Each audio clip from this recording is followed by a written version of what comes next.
আপনারা সবাই সঙ্গে ছিলেন, কাজে আমার নতুন করে বলতে হবে না। যা যা দৃশ্য, যা যা কথাগুলো বলা হয়েছে, এটা বর্ণনা যদি দিতে হয়, শব্দ যদি ব্যবহার করতে হয়, তাহলে বলতে হবে একটা বিভৎস দৃশ্য। এটা মানুষের মনুষ্যত্ববোধ বলে কোনো জিনিস যা আছে সেটার থেকে বহু গভীরে নিয়ে গেছে। এটা নিশ্চিন্ন করার জন্য মনুষ্যত্ব অর্জন করে না, নৃশংস প্রতিটি জিনিস যে হয়েছে এখানে, যতটাই শুনি অবিশ্বাস্য মনে হয়। এটি কি আমাদেরই জগৎ, এটি কি আমাদেরই সমাজ, আমরা এটা করলাম। এবং যারা নিগৃহীত হয়েছে, যারা এটা শিকার হয়েছে, তারাও আমাদের সঙ্গে আছে। তাদের মুখের থেকে শুনলাম কীভাবে হয়েছে, কোনো ব্যাখ্যা নেই। এটা ব্যাখ্যা থাকলে কিছু একটা হলে মানুষ বোঝে যে এটার কারণ ছিল। এটা বিনা কারণে রাস্তা থেকে উঠিয়ে আনা, বিনা দোষে কতগুলো সাক্ষী সাবুত হাজির করে সেই যন্ত্র এক্সপ্লোসিভ কতগুলো গাড়ির মধ্যে ঢুকে দিয়ে তারা বলছে তুমি সন্ত্রাসী, জঙ্গি, এগুলো বলে বলে তাকে নিয়ে আসা হচ্ছে। এবং এইরকম ইন্টারোগেশন সেল, এরকম টর্চার সেল, এরকম টর্চার সেল সারা বাংলাদেশ জুড়ে আছে। সেটাও শুনলাম আজকে। আমার ধারণা ছিল যে এটা বোধহয় এখানে আয়নাগর বলতেছি কয়েকটা আছে, এখন শুনতেছি আয়নাগরের বিভিন্ন ভার্সন সারা দেশ জুড়ে আছে। কেউ বলতে 700, কেউ বলে 800। এটি সংখ্যাও নিরূপণ করা যায়নি পর্যন্ত, কতটা আছে, কতটা জানা আছে, কতটা অজানা রয়ে গেছে সেই জিনিস। আমরা এমনি শুনি আইএমএ জাহেলিয়াত বলে একটা কথা আছে। এই গত সরকার এই আইএমএ জাহেলিয়াতকে প্রতিষ্ঠিত করে গেছে সর্বক্ষেত্রে। এটা তার একটা নমুনা। আর আমি কমিশনকে ধন্যবাদ জানাচ্ছি, তারা বহু কষ্ট করেছে। অন্যান্য কমিশন তো তারা করেছে, অন্তত তারা নিজেদের ঘরে বসে করতে পেরেছে। এদেরকে গুম কমিশনের যেটা, তারা কোদালা এগুলো আবিষ্কার করার জন্য আসতে হয়েছে, তাদেরকে বের করার জন্য। কিসের মধ্যে গিয়েছিল, কারা কী করেছে, এখনও ধ্বংসাবশেষ আমরা দেখতেছি।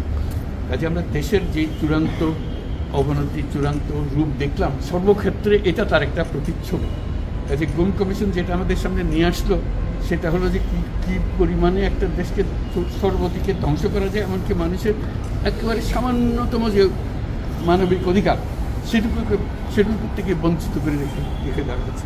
আজকে এটা জাতির জন্য একটা বড় চূড়ান্ত রকমের একটা ডকুমেন্ট হবে। আপনাদের সাক্ষী রেখে, আপনাদেরকে নিয়ে এসে আমরা শরিক হলাম এটাতে। যারা এই ভুক্তভোগী তাদের সঙ্গে কথা বললাম, কয়েকজনের সঙ্গে। ভুক্তভোগীদের সংখ্যা আমার জানার মতো 1700 প্লাস, 1750 প্লাস এরকম যারা ভুক্তভোগী। অজানা কত এটা তো আমরা আর জানি না। কেউ বলে যে এটা 3000-এরও বেশি হবে। কাজে সেটাও আমরা ধরে নিলাম যে একটা সীমারেখা দরকার, যেটা আমরা অজানা, সেটা কেউ প্রমাণ দিতে পারিনি। এই যে উদাও হয়ে গেছে, মানুষ নিশ্চিন্ন হয়ে গেছে, কেউ বলতে পারছে না সে কোথায়। তার মেয়ে আপনাদের সামনেই ছিল আজকে, যে বলছে আমার মাকে কোথায় নিয়ে যাওয়া হয়েছে। আজ 9 বছর ধরে আমরা আর খোঁজ পাইনি। সে নিজেও ছিল 11 বছর বয়সে ছিল, মায়ের সঙ্গে ছিল, তাকে রেখে মাকে নিয়ে চলে গেছে। এই হলো সামান্য একটা দৃশ্য। এই দৃশ্য বড় করুণ দৃশ্য। এবং এটা কঠিনতম যে লেসনটা হলো, যারা করেছে তারা আমাদেরই সন্তান, আমাদেরই ভাই, আমাদেরই ঘনিষ্ঠ আত্মীয়, তারাই করেছে। এবং আমরা এই সমাজকে যদি এর থেকে বের করে না আনতে পারি, তাহলে এই সমাজ তো টিকে থাকবে না। যে এইভাবে যদি আমাদের হয়, আমাদের সন্তানরা যদি এগুলো করে, এবং তারা যদি এইরকম কাজ করতে পারে, যে মানুষের পক্ষে যেটা সম্ভব। একজন বলছিল যে খুপড়ির মধ্যে তাকে রাখা হয়েছে, গ্রামে তো মুরগির খাঁচা চেয়ে বড় হয়, এরকম অবস্থা। মুরগিও নড়াচড়ার যেরকম জায়গা পায় না, ওরও নড়াচড়ার কোনো জায়গা নেই। ওকে ব্যবস্থা রাখা হয়েছে, মাসের পর মাস, বছরের পর বছর তাকে ব্যবস্থা রাখা হয়েছে। এটা মানুষের সামনে এখন বিচার রইল, কীভাবে আমরা আবার নতুন করে সমাজ করতে পারি, যাতে করে আমরা এই যে এটা আমাদের সবারই অপরাধ, যেটা হতে দিয়েছি আমরা শেষে। আজকে আমরা মুক্ত হলাম, সে মুক্ত বাংলাদেশে আমরা যেন নতুন করে আবার সমাজ গড়তে পারি। এটার থেকে একেবারে অতি দূরে যেন আমরা চলে যেতে পারি। এটার নমুনা, এটার সাক্ষী, এটার যে ডকুমেন্টেশন গুম কমিশনের রিপোর্টের মধ্যে থাকবে, এবং এটা অবশ্য পাঠ্য হিসেবে সবাইকে পড়তে হবে, এবং তাদের যারা করেছে তাদের বিচার করতে হবে। তা না হলে আমরা নিষ্কৃতি পাবো না এটার থেকে, এই যে কাজগুলো করে গেল তারা। তা না হলে আমরা আবার মুক্তভাবে বলবো কী করে যে আমরা এই দেশের মানুষ, আমরা পরিষ্কার। যারা করেছে তাদের জন্য আমরা কেন মুক্ত হতে যাব?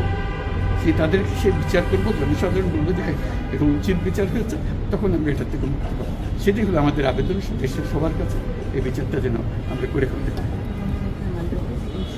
সাইড এভিডেন্স হিসেবে এখন সিলগালা করে দেওয়া হবে, যাতে আইসিটি এভিডেন্স হিসেবে ব্যবহার করতে পারে, সেটা জানিয়ে এইগুলো সব এভিডেন্স যা যা আমরা দেখলাম, এভিডেন্সগুলো সিলগালা করে রাখা হবে যাতে করে কেউ বিনষ্ট করতে না পারে, যখন বিচারের কাছে যে একটা প্রমাণ হিসেবে ব্যবহার করতে পারে সেই হিসেবে আমরা থাকবো। একটা কোশ্চেন, দুইটা কোয়েশ্চেন করতে দিতে হবে। এটা এই বড় স্টোরিতে আমি এক কোয়েশ্চেন করবো। মাননীয় প্রধান উপদেষ্টা, দুইটা প্রশ্ন। প্রথমটা হলো যে আপনার পাশে যে দুইজন আপনার ক্যাবিনেটের মেম্বার দাঁড়ায় আছেন, দুইজনেই কিন্তু জিআইসি বা আয়নাঘরে বন্দী ছিলেন, আজকে তারা আইডেন্টিফাই করছেন, এবং আমরা আরও কয়েকজন সার্ভাইভারের সাথে কথা বলছি, এবং তারা যারা বেঁচে আছেন ফিরে আসছেন, তারা বলছেন যে তারা রাষ্ট্রের কাছে একটা উপযুক্ত ক্ষতিপূরণ চান, কারণ এগুলো প্রতিটা মামলাতে ওনাদের এক একজনের লক্ষ লক্ষ টাকা খরচ হয়েছে, এবং আপনার সরকার থেকে গুমের সার্ভাইভার এবং গুমের শিকার ভিকটিম ফ্যামিলিদেরকে কোনো ক্ষতিপূরণের কোনো চিন্তা আপনাদের আছে কিনা, এটা আমার প্রথম প্রশ্ন। ক্ষতিপূরণ হিসেবে আমরা দেখিনি, আমরা দেখছি যে ন্যায় বিচারটা তার জন্য হয় অতি তাড়াতাড়ি হয়, যে বিচার দীর্ঘসূত্রিতা করে থাকবে সেই জন্য এটা থেকে নিষ্কৃতি পায়, এটা আমাদের ফার্স্ট প্রেফারেন্স, তারপর দেখা যাবে তাদের কি করা যেতে পারে। আচ্ছা, মাননীয় প্রধান উপদেষ্টা, আরেকটা প্রশ্ন হলো, আপনারা বলছেন যে এটা সিলগালা করে দিবেন, কিন্তু একটা খুবই ব্যক্তিগত একটা রিকোয়েস্ট, এটা হাজেরা বেগম, উনি মায়ের ডাকের প্রতিষ্ঠাতা, যে সংগঠনটা সবচেয়ে বেশি গুম নিয়ে কাজ করছে, এবং উনি র্যাব 1 হেডকোয়ার্টারে, যেটা ডিজি শহীদ মহোদয়, উনিও এটা সম্পর্কে অবগত, উনি মাসের পর মাস এখানে ঘুরছেন তার ছেলের সন্ধানে, উনি আর ওনার মেয়ে একটু এই জায়গাটা ঘুরে দেখতে চান, এটা অনুমতি আপনারা দিবেন কিনা? বিশেষ গুম কমিশন, এটা মানে গুম কমিশনকে যদি আমরা বলি,